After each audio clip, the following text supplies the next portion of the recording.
welcome to the Chelsea Fans Channel. I'm joined by Charlie the Hurricane Skillen from the Mail Online, and I think the title of this video is going to be, well, exactly what a lot of you have been hoping for a while. Charlie, the title of this video is EMENALO Out. Is it? Is EMENALO out? No, he's not. We saw a lot of these stories being picked up. Every Chelsea fan on my Twitter was going absolutely mental. There were a lot of reports in Italy that EMENALO was getting the old heave-ho. Now, these have come about because the links that were there in the summer with Walter Sabatini, who was Roma's director of football. Conte is such a huge fan of him. He's got a very close working relationship with him. He wanted Sabatini at the club. Okay.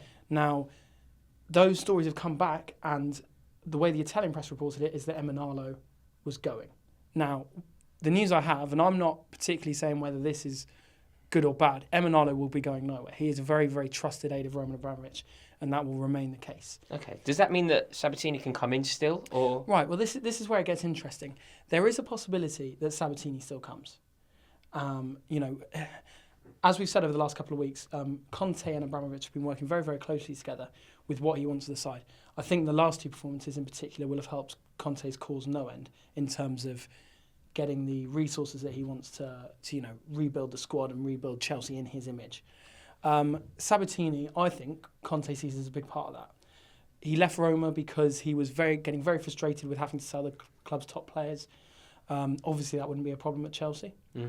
And the only reason he Although gave you him... say that, he held very firm over Raja Nangolan, didn't he?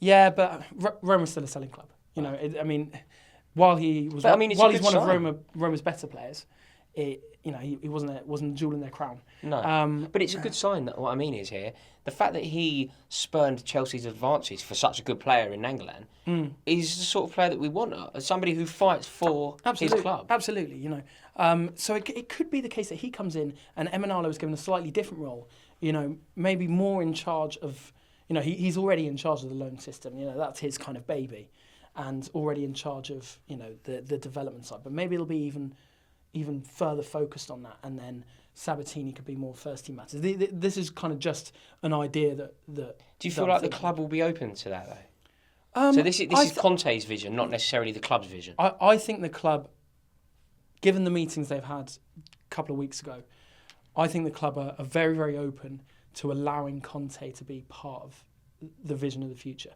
which, let's face it, has not been the case with previous managers. You know, Chelsea don't have managers; they've got head coaches. Yes, They're there to coach Eden Hazard for the game against Liverpool. They're not there to, you know, look to the future get this long-term vision. They're part of that plan, but they're not the crucial element. But I think with the new formation, there's already signs about Chelsea buying players in January, certainly buying players in the summer.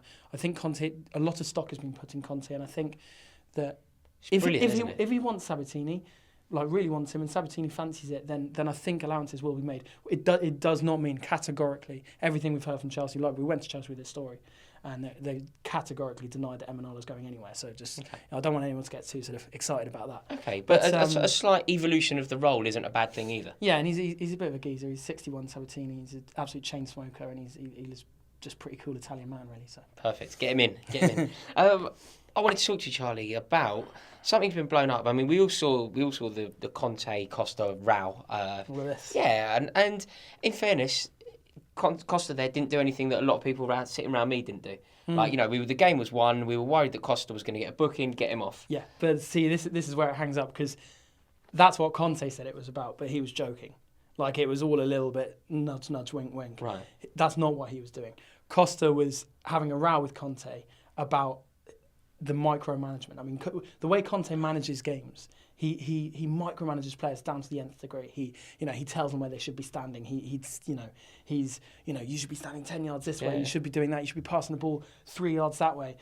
I mean, it'd take a braver man than me to tell Diego Costa kind of the minutiae of his game. So where did it come from? What was that all about? He was just going, oh, take me off then. Take me off if you don't agree with it. But it was fun. It was. At the time, obviously, it was Diego Costa being Diego Costa, fired up for the game. We saw this incidentally last season when, you know, he challenged Mourinho to take him off, and then he didn't start the next game against Tottenham. Do you remember? He threw the bib. Yeah, all a bit of a circus. But I've got nothing wrong with that. I've got no issue with that. It's just a bit of passion. It's the sort of thing that flares up in the game, and then it's completely forgotten about. In fact, the people that we had, in the mix zone and in the tunnel afterwards, said that Conte was laughing at. Costa was laughing and joking with people and stuff. So he I thought that it was a reference to the potential booking. No, that's what Conte said. In fact, I'd be very, very surprised if Costa doesn't get booked against Man United. Because to mean that he'll miss West Ham, which is what he's going to miss anyway. Of course, exactly. I think it's one of those things that was very interesting at the time, and it was a genuine argument. And, there's probably an argument to say that Costa shouldn't be digging out his manager in public. Certainly that's Conte's view. I've got no issue with some just jest among the... I think it's quite a good thing. A bit of fiery debate, no problem with that at all. Do you know what? Talking of a fiery debate, I did a video yesterday, check it out if you haven't seen it already, where I sort of did a spin-off of a fight thing that I used to do with Jack Davis, where it was like a fight, but it was me versus me. So I took on a role of two different... That's probably the only fight you could actually win. Yeah, and lose simultaneously. But... yeah, so I took on a role of arguing the pros and cons of bringing John Terry back into the starting lineup. Mm-hmm. I think we need your opinion on this. Do you think, and also, guys, feel free to comment below and let me know what you think. I always check the comments and I'd like to hear your opinions. Do you think that John Terry should walk straight back into the team despite that new formation back line, having not conceded a goal for 2 games? Do you think that John Terry starts against Manchester United? See, those are 2 different questions. Do I think he should? Yes, I do. I mean, I'm... In place of... Cahill, I'd say. I'd agree. People think I'm a bit biased for Terry, but, rightly so. Exactly. He's been playing for Chelsea since I was 8 years old. So, I mean, and I still think he offers an attacking threat. I still think he's, by far and away the best leader of the team. So, do you think he will start? No. So you think it will be as we were? I think it'll be as we were. And, in fact, some of the detail we heard after that game is that Terry is going to be on the bench for the foreseeable future. In terms of, I think what we've seen over the last 2 games is that system is everything at the minute under Conte. That's the sort of manager Conte is. He's not one to play 4 number 10s just because they're the best players at the club. He is playing 3-4-3. That's what he's doing. If John Terry or Paolo Maldini or Bobby Moore doesn't fit into that, he don't get the team. He doesn't get in the team. Yeah. Do you know what I mean? So I would say that, look, while I think that John Terry should play, I think that you can make a pretty strong case for saying that he shouldn't play in that system. Do you remember Villas-Boas used to play a very high line? Yeah. And it didn't suit Terry. Terry's a wonderful defender, probably, arguably the best defender in the league at defending in his own box. He's that defender. He's a last man defender. Yeah, I mean, he's not a defender for playing sort of somewhere near the halfway line. No, but that's only because of his pace. I mean, he's wonderful. Yeah, he's wonderful technically. I mean, for me, he's the best defender in Premier League history by an absolute mile. Yeah, right. Agreed, but that's not relevant to this. No, it's not. But I don't know. I still think it's worth having Terry in the team, and if you have to compensate for his lack of pace, then fair enough. Look, I mean, I don't think Cahill is... So Terry has to fight for his place. So there's nothing wrong with that either. It is a bad thing. And look, we should remember he's coming back off a very bad injury for him, and at his stage of his career, he's always going. And it's going to be a fiery game. They're going to be a lively front line. He's always going to take time to get back from that. And it gives out the wrong message. If John Terry or any player just walks straight back into the team, it needs to be a meritocracy. Nice. Yeah, no, look, you're quite right saying we haven't conceded a goal for 2 games. The back line's played very well. Cahill's played a hell of a lot better. Mm-hmm. And look, the information we're hearing at the minute, if Terry gets back to absolute full fitness and is worthy of a place, then he will get in. But it's going to take, at the minute, it's going to take an injury or a loss of form. Fine.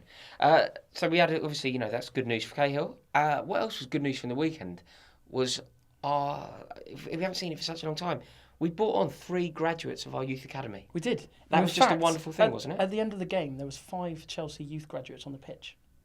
Is it though? Do you know? That's fantastic. Who were they? You're looking at Chaloba. You're looking at Ruben Loftus-Cheek. You are looking at Ola Reina. You are looking at... Hook a brother up. Robert Huth. Oh, you can't do that. I can. Who's the last one? Oh, okay. Go on.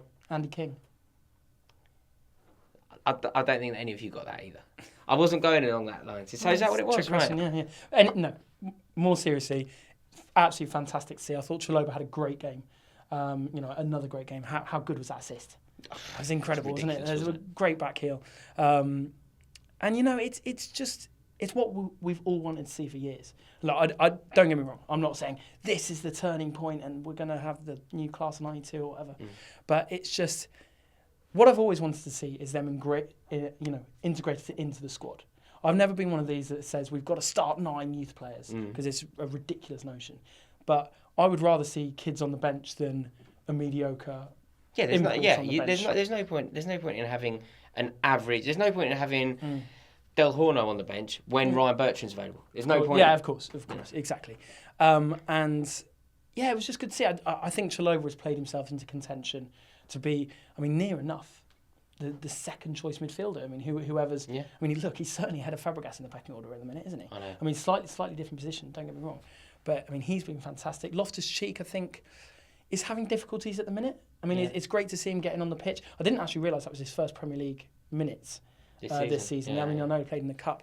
I still think he lacks a real position at the minute. I don't think he's really nailed down a position that's his. He's either playing up with Costa or he's playing number 10. Yes.